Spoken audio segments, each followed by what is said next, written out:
welcome to Hot Lunch. I'm one of the Hot Lunch committee, many of whom are here. So I just want to thank them. Stacy Barber is here, Jennifer Liu, and Joanna Yang from St. John's. Ilis Courtney, I think, is joining us from Zoom. She's the liaison for Musqueam UBC Special Projects.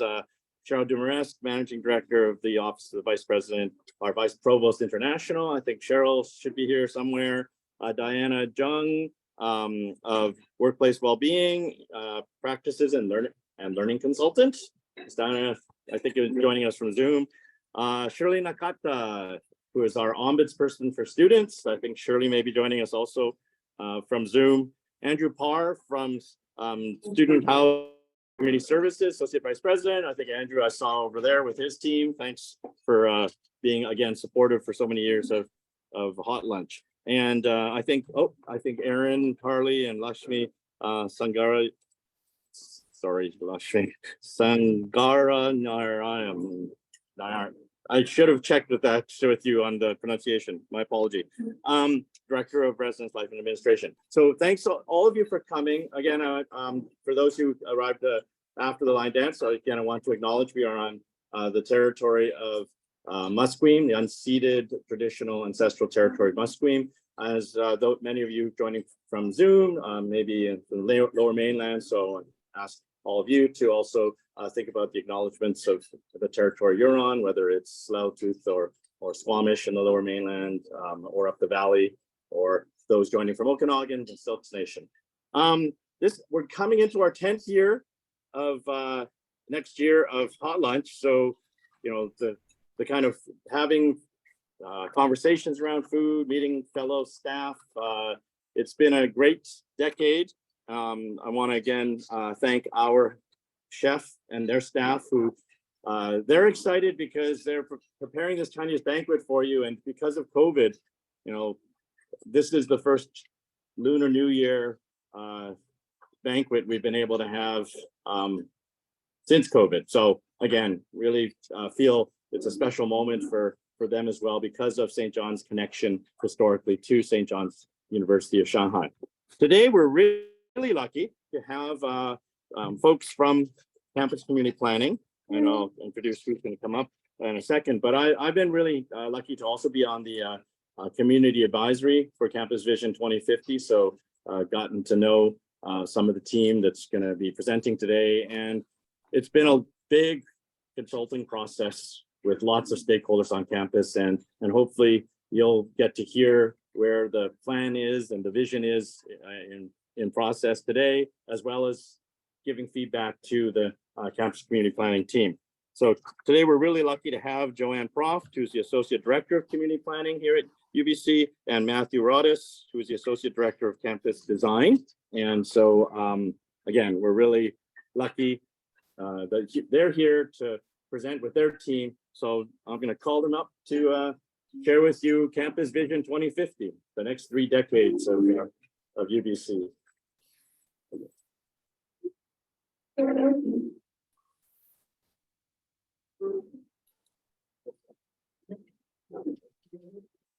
everyone. Nice to be here. See you all. So Matthew and I are going to make a very quick presentation on 30-year vision, give you a bit of a snapshot of what's online. A lot of information is available online as part of our engagement, and really encourage all of you to go and check it out, read the documents, take the survey, give us your feedback. We really want to hear from you. So hopefully this sparks some good questions and discussions after. So just wanted to follow on Henry's land acknowledgement and say that we've been engaging with Musqueam in ways that we haven't before, in much deeper ways, on campus vision, on land use planning, but also through a new relationship agreement with Musqueam. And this engagement is really transforming how we do a lot of our work on campus. Next slide. Or how do I? Oh, yeah, okay. So yeah, just a quick overview. We'll give you some information, then tell you a little bit further how to engage. Next slide. So we were told to include some personal information about ourselves. So just a quick, I can't see it now. So I grew up in Chilliwack, and of course I had to be part of the Chilliwackers baseball team. That's me, the only one with her arms crossed, looking like a real badass. Yeah, after barely graduating from high school, I somehow managed to leverage a talent for playing piano with my feet into getting into McGill, where I did a degree in piano performance. Yeah, following that and just really getting to know Montreal, I developed a love of cities, and then came back to Vancouver, and I decided to go to planning school. So I enrolled here at UBC, did a master's in urban planning, and that was followed by another master's in landscape architecture. And that led me to a really fulfilling career in urban planning, where I worked in the region and other cities. I worked in New York for a while, and this is a picture of me in Abu Dhabi, where I worked with a team of planners working for the government on a new framework plan for the city of Abu Dhabi, and that's me standing in front of the Grand Mosque. And then finally, just coming back to Vancouver, I just love being here. One of my passions is cycling, and this is the founding members of the Spinderellas as we cross the finish line at the Grand Fondo. Matthew. Mine feels a lot less accomplished than Joanne. I was born in England. I became a Canadian when I was 6, and still remember to this day the ceremony and the significance of becoming a Canadian. And I've always been interested in cities and just how they work, how they function. I was able to spend 6 months in Barcelona studying architecture and design when I was younger, much younger. And that really led me to really appreciate cities and really want to understand how they function and work. So of course I wanted to be a race car driver. That all leads to that. I was determined and convinced that I would be a Formula 1 driver, and you have to have those dreams sometimes. And then once that I realized that was not going to happen, I sort of set my sights on activities that were perhaps more chill, less dangerous, including downhill mountain biking and motorcycling. So that's what I spend my time doing. I'm surprised actually I didn't have a picture of my dog here, but anyone that follows me on Instagram will know that's basically all I post. But yeah, that's it. I'll send a picture to Joanne. Okay. So about Campus Vision 2050. So who's heard of Campus Vision 2050? Hands up. Quite a lot of you. That's great. And who's been here on campus either working or studying for more than 10 years? Lots of us. So, if you have, you've seen a lot of transformation on the campus over the last number of decades. And those sorts of transformations are no accident. They're really the result of coordinated planning. And so we're at the stage where we're now renewing our existing plans for the campus, long-term plans. We have a land use plan right now, and as part of updating that land use plan, we're embarking on this visioning process that's really looking at how is the campus going to physically change and transform over the next 30 years and respond to the whole multitude of needs that we should be addressing now. Next slide. So just a quick snapshot of where we've been and where we are now. The process started over a year ago, where we had a large conversation with the community about what's important to them, needs and aspirations. And those needs and aspirations, along with some institutional priorities for growth, were incorporated into a terms of reference that was approved by the Board of Governors in June. And so following that, we then developed some big ideas for how could we meet those needs and aspirations physically on the campus. And we engaged on 5 big ideas in the fall, and we're coming back now and engaging on a draft vision. And really at the core of the draft vision are 6 big ideas, 7 guiding principles, and really some very provocative ideas for how the campus could transform over the next 30 years. Following this period of engagement, we'll take what we hear and refine the vision and the land use plan and the housing action plan. All three are going together and then return to the Board of Governors in March. And that will be followed by a final endorsement by the board in June. And then the land use plan is actually approved by the province. So we'll then send the land use plan to the province. And then we'll embark on more detailed plans, the 10-year campus plan, as well as future implementation plans, neighborhood plans for more detailed areas. Next slide. So yeah, this is just we have those three things that we're engaging on: the vision, the land use plan, and the housing action plan. Next slide. So just a summary, very high level summary of some of the things we've been hearing in our conversations with the community, things that won't be a surprise to a lot of us, things like housing affordability, transportation, our engagement with Musqueam. Also things that people, don't necessarily agree on or have different views on in terms of how much growth should we be thinking about and how to balance that growth with ecological sustainability, climate change. And how do we plan the campus to anticipate the arrival of things like rapid transit? So next slide. So taking what we hear, those were then translated into, next slide, those guiding principles, 7 guiding principles that are in the terms of reference. And these are really the foundation for the vision. And they do reflect the things that we have been hearing, starting with the academic mission. We're a university first and foremost. So how can the vision support future teaching, learning, and research, all the way across relationship with Musqueam, connectivity, inclusion, and accessibility, ecology, climate action, and finally, how can we use our land to benefit the university and the land now, but also generations into the future. Next.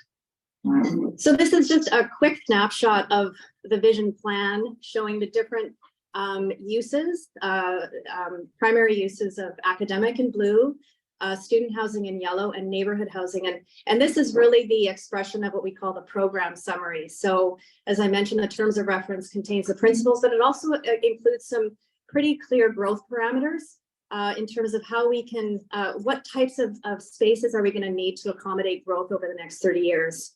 And so just in summary, on the academic side, we're looking at up to 20% growth in the academic core. And this is a flexible target. It's not like we have to grow by 20%, but we want to make sure we have enough space available to accommodate future change, flexibility, changes in teaching and learning, so that we're prepared over the long term. Same with student housing. This anticipates, and based on conversations, based on the housing action plan, an additional 3,300 student beds for the campus over the next 10 years. In addition, part of that's also renewing about 1,000 existing beds because of seismic issues. We're also making sure we have enough space for even the longer term. And so there's additional capacity over the longer term. And then finally, the orange is neighborhood housing. As you all probably know, UBC has 8 neighborhoods on campus. And what this anticipates is a doubling of the residential population to support housing affordability and also finance critical university needs through land development. Next slide. Okay. So the 6 big ideas here. So these are really physical approaches to how to meet those principles and the growth parameters. And they're not options. They really are combining all of the 6 big ideas. They're cross-cutting, and they really address all of those needs that I just went through. First big idea is called the learning city. Slide.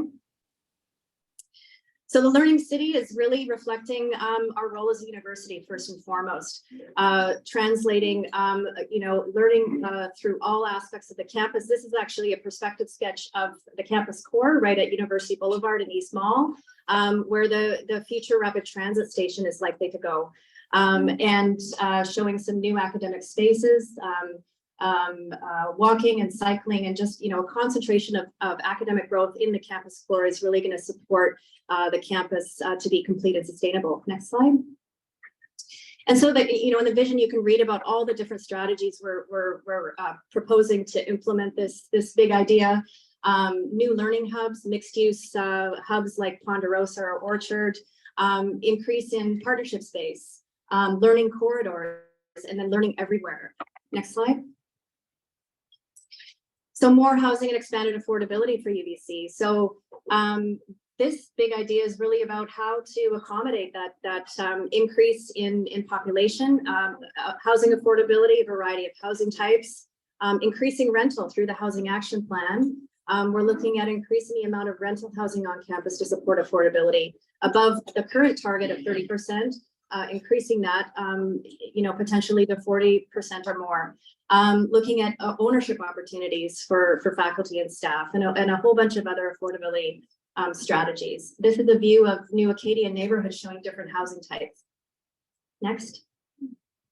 And this is what it looks like across the campus, just sort of combining all of the housing types. Yellow is student housing, and orange is neighborhood housing, showing that, in the neighborhoods, a lot of the new housing is going to be rental, more mid-rise with some towers. We're going to see some towers because you get more housing units within a small area of land, and it also, those are generally the leasehold sites which we sell to raise financing to fund critical university needs. Next. And the third big idea is kind of tying these first two together. Community of communities is like a quilt of distinctive communities across the campus, each with their own heart. Which are really comprised of clusters of amenities and services, things like daycare, groceries, learning spaces, gathering spaces. You can see them here, sort of larger ones in Westbrook Village, new grocery and stadium neighborhood. There'll be a new cluster in Acadian neighborhood, as well as on those new mixed-use hubs across the campus. So really tying the campus together so it creates a complete community. Next. The next is restorative and resilient landscapes. And so this is about, what does a campus look like if it's really informed by, ecology first and indigenous ways of knowing. Main Mall, this is a view looking out to the north with, a reimagined Main Mall that's not so manicured, maybe incorporating new types of climate adapted plantings. Flagpole Plaza, re-envisioning that to express Latvian values, and then potentially a landscape connector over Marine Drive to connect to the Museum of Anthropology. Next, and this is what that could look like played out across the campus: green corridors and open spaces and must-win places of welcome across the campus. Next.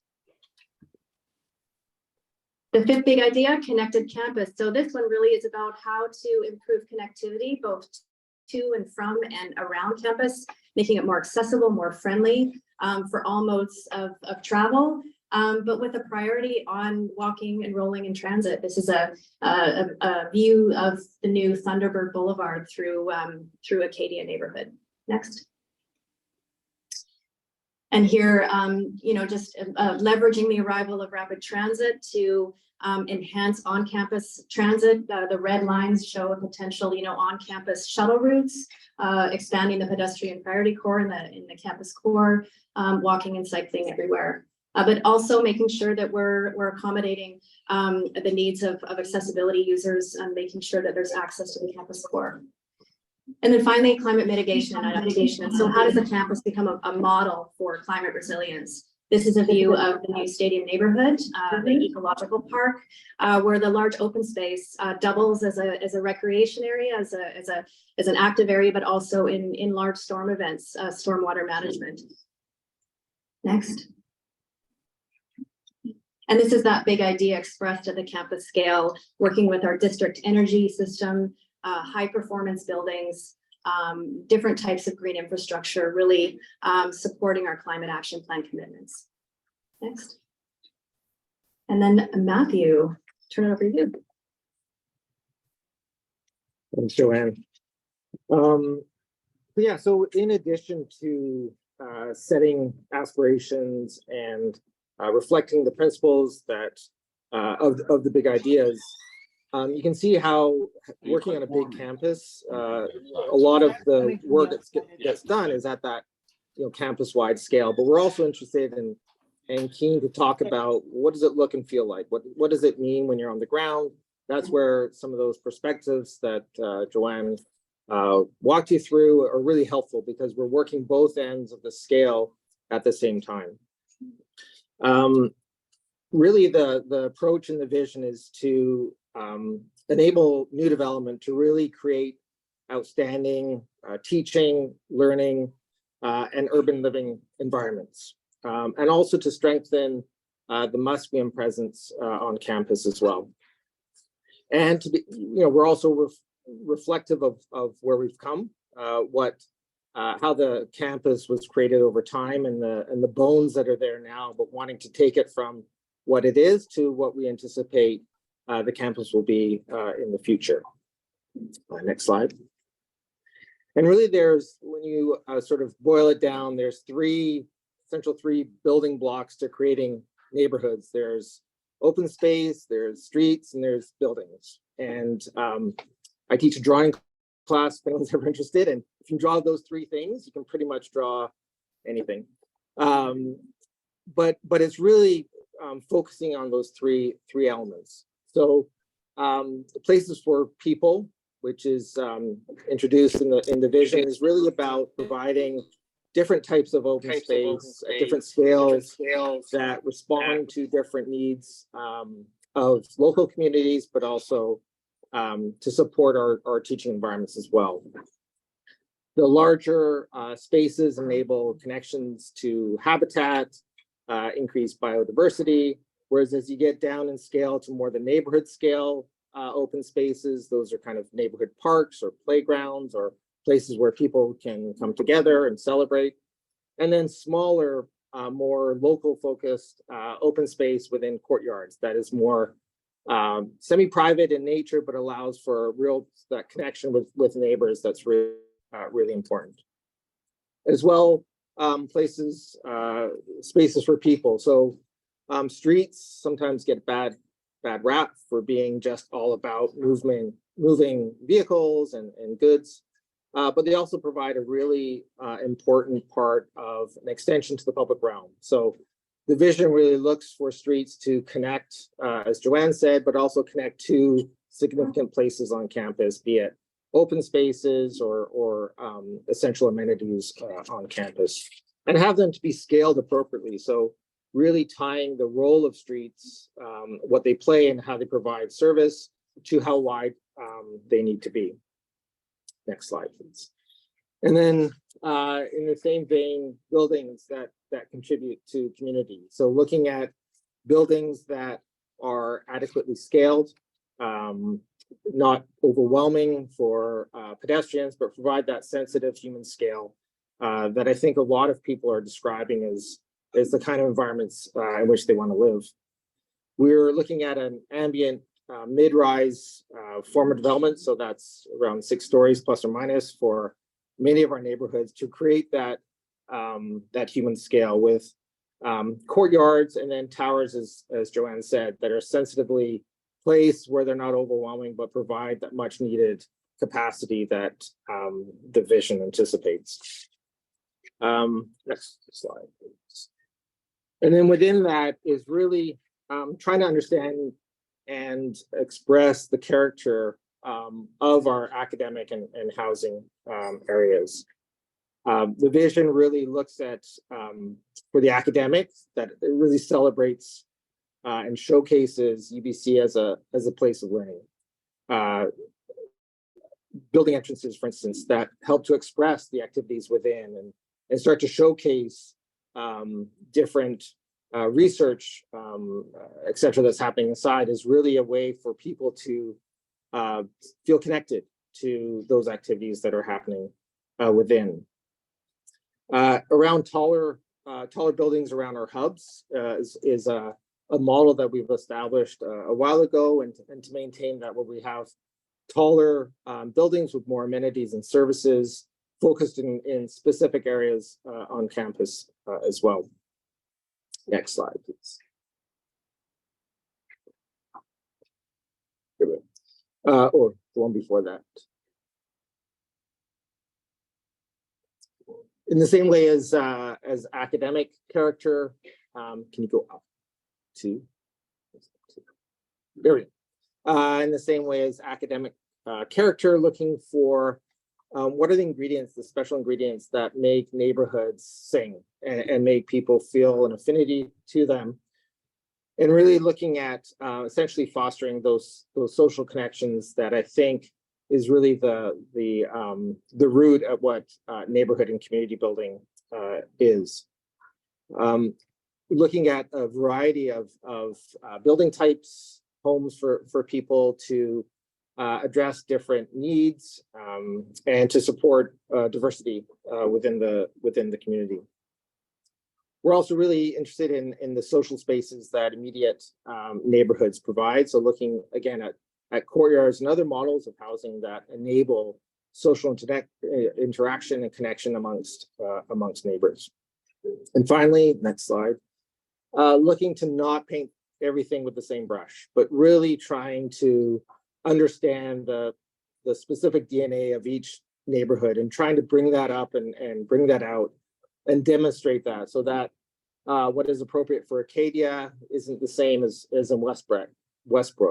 What we're imagining for Stadium neighborhood is different than Hawthorne North, and really wanting to root those neighborhoods within the place that they're located on campus. I think next slide. Yeah, so to do all that, as Joanne said, there's a process of updating our land use plan, and a number of policies need to be changed, including height, the amount of and disposition of density around campus. And that's all part of the process that we'll be proceeding with as the campus vision continues. Next one.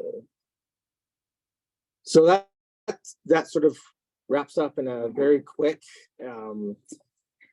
presentation for you. There's a lot more on our website. I know everyone's read our draft campus vision documents.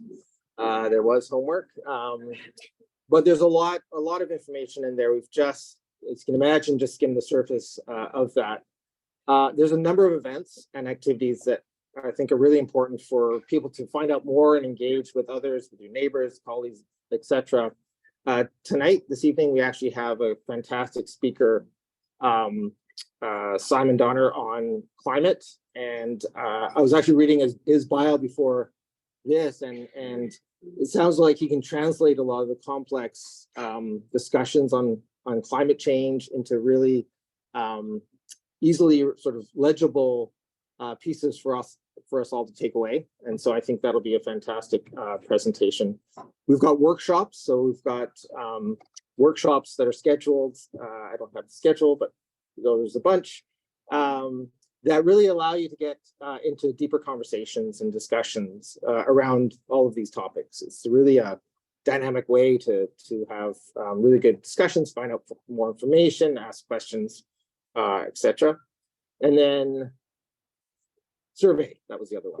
So there's an online survey that essentially asks a number of questions about the vision document, what you think, how you think it responds to some of the principles and earlier work. And that's a really helpful tool for us to be able to solicit that feedback and then in turn make changes and continue with the process. So with that, I'll turn it back over to you. Thank you. Thank you. Yes. And thanks for sharing some personal tidbits about yourself.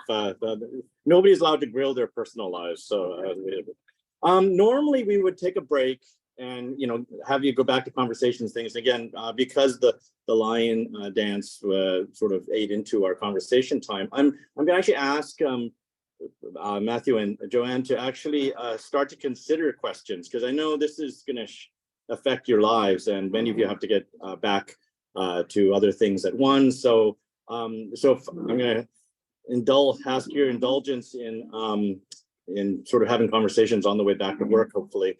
But think of things that you want to ask them. They're here again to feed things in. I'm going to turn it over. You brought some folks to help. Yeah. So there's some folks around the tables that, so if you have questions, I'm going to pass it back over to Joanne. Some of you I know do have to get back to other duties. So please do feel free to get up and leave, but we'll take a like a 1 minute, 2 minutes to kind of do that, but then we'll kind of bring them back up for questions. Thank you. Are there any questions? So there were some. I played bat catcher, by the way. That's right. No. So we had some pre-submitted for those out. Sure. How would the extension of the SkyTrain line campus change the campus overall? Right, the $1 million question, or the $1 billion question, I should say. Sorry. Well, first of all, I think, it's going to make getting, commuting to transit a lot easier, a lot quicker. It's going to open up affordable housing options off campus as well. It's going to increase that sort of catchment. I think it's also, obviously going to hopefully encourage people to not drive and really support our climate action commitments around reducing GHG emissions and also supporting a more complete and sustainable community. So I think it's really going to transform the campus.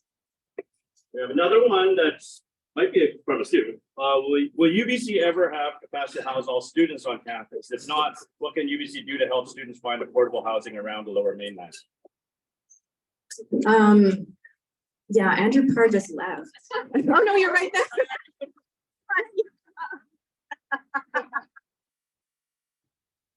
Do you want to come up and answer that? I mean, I can start.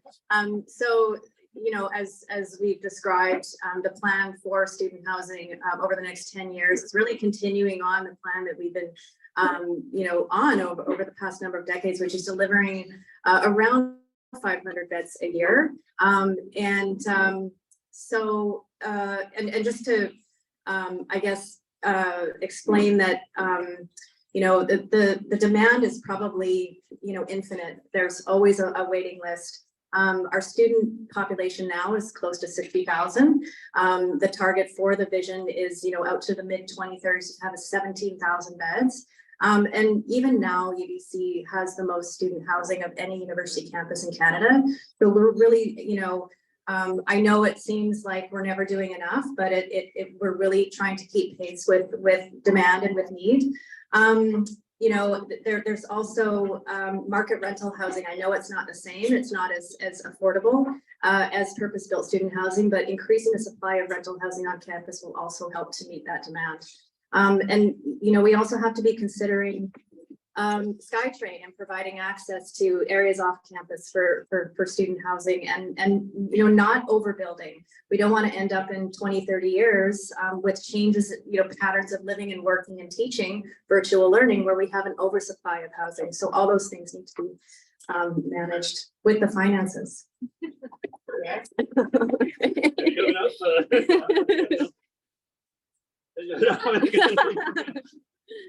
Okay, you're gonna get the next one. So is there any questions coming from the crowd? Yeah, okay, because yeah. There's one in Austin. My family had been dreaming of moving to the campus to reduce the crazy commuting time, but find the right apartment on campus is just too expensive. I'm more interested in the big idea of more housing and expanded affordability. Is it possible to provide more details? What is our goal? Do you want to? Okay. Great question. It's something that's on all of our minds, just the increasing cost of living, increasing affordability crunches. I think our goal through this is to try to find those levers that make the most impacts. And I would say a few of those things that we're proposing through our housing action plan is really increasing the supply of rental housing. Right now we have our targets are skewed towards owner leasehold development. So our current housing action plan has 70% target for leasehold housing and 30% for market rental, sorry. And then a portion of that rental would be for discounted faculty staff rental. So through this process, we're actually looking at significantly increasing the supply of rental housing, which we know does ease the burden of affordability. So that's the first thing. And as part of that rental, increasing the rental pool, the amount of discounted rental for faculty and staff. So we offer programs that basically take 25% off the market rates for faculty and staff.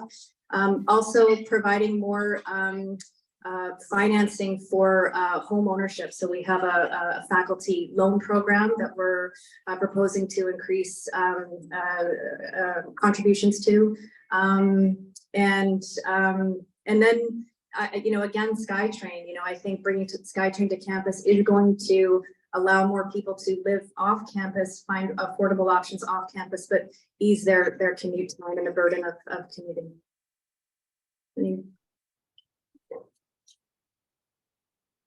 From the audience.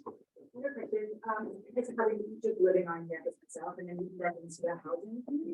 I'm curious if you can give a sense as to how with market value, like home ownership on campus, the number of homes that are actually and how that impacts Right. It impacts the number of units available. So I don't know, as opposed to, because I know we're not part of the city of Vancouver. Yeah. Oh boy.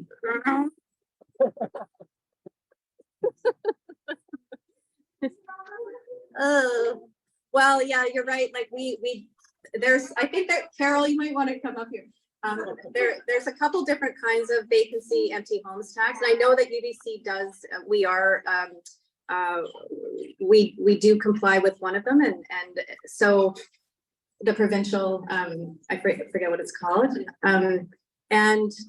We have some information to track the amount of vacant homes other than that, in terms of just like electricity usage and things like that.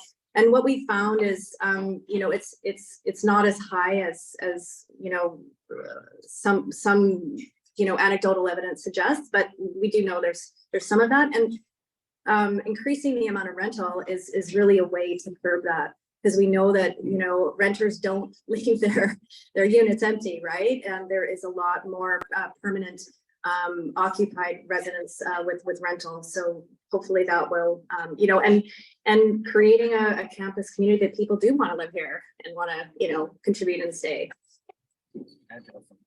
Yeah.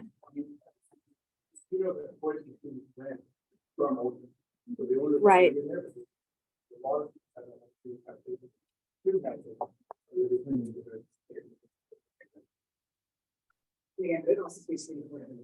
Yeah. Right.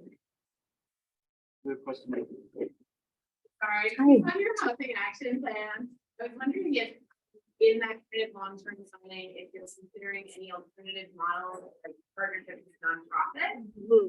And then also considering just the green spaces, obviously. I'm just wondering on your candid thoughts on like how you're planning on incorporating those kind of very bold biodiverse spaces in those kind of village atmospheres, like if it's going to be kind of like smaller within housing, or if you're finding a much broader community space. Yeah, great. How about I take the first one, and then Matthew, you can take the second. So yeah, we're definitely trying to be bold and explore you know, avenues beyond what we've done before in terms of housing affordability, because it's such an vexing issue. And I know there is we're looking at a partnership with BC Housing to partner on a rental, I think, a building with BC Housing on providing faculty, staff, or housing for faculty and staff, I believe. I think that's one partnership. And we're also, part of the housing action plan is advocating for senior government leadership and funding to support us in affordability. Sure. And then around the amount of open space or the nature of it, I think it's like there's two lenses. One is how much is provided, and then what is the nature of that open space. And I think what this vision is looking at is doing both. So is looking for the larger, more significant areas of open space where we can address a lot of our goals around biodiversity, access to nature, connectivity, and that, but also trying to spread that throughout the neighborhood. So it's not inconvenient to access open space, but that is much more direct and close to where people live, but also a different kind of space. You know, there's times you want, you know, more natural environments, quiet, and other times you want more social spaces. So it's looking for kind of a series of those that will kind of be deployed in neighborhoods. Given the increasing density of the community growth, are there any plans for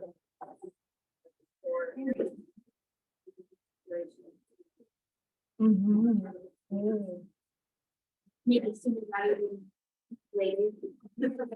As a dog owner, I wasn't able to put the cat. I was like, cat, where's a dog fit within the cat and rabbit? Yeah, exactly. Yeah, I'm a card carrying dog owner.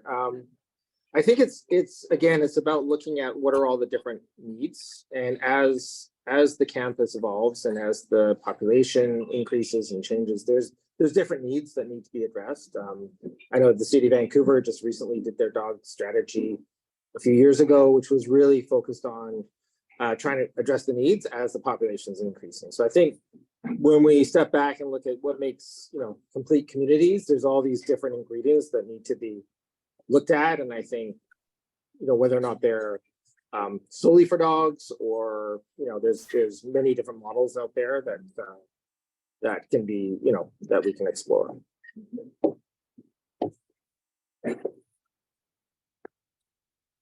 Any other questions from? Apparently you don't need to have your leash on. Yeah, I was going to mention that. Yeah, cat park, no leash, they don't need leashes. I was joking with Carol beforehand that, you know, in 10 years of Hot Lunch, you know, the stuff never really get gotcha questions, and don't ask you hard ones. Don't worry about it. And it's like, for the first time in 10 years, I think you got some difficult questions from our crowd and from Zoom. So again, I want to thank those who are joining through Zoom. And again, thanks again to Joanne and Matthew and the campus community planning team for bringing the plan and vision to us. I'm sure there's going to be more kind of iterative feedback and things, and I think again, from the questions, people were very interested, because it is, there's a lot of stakeholdering with campus as staff, as faculty, as students. And so again, thank you. Next month we're going to have Kathleen Leahy, who's the director of the Learning Exchange. So she'll be, again, it's one of our signature spaces off campus.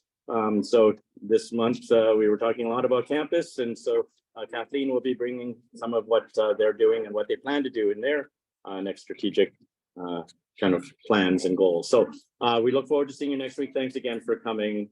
Thanks again to the Hot Lunch Committee for all their work as well.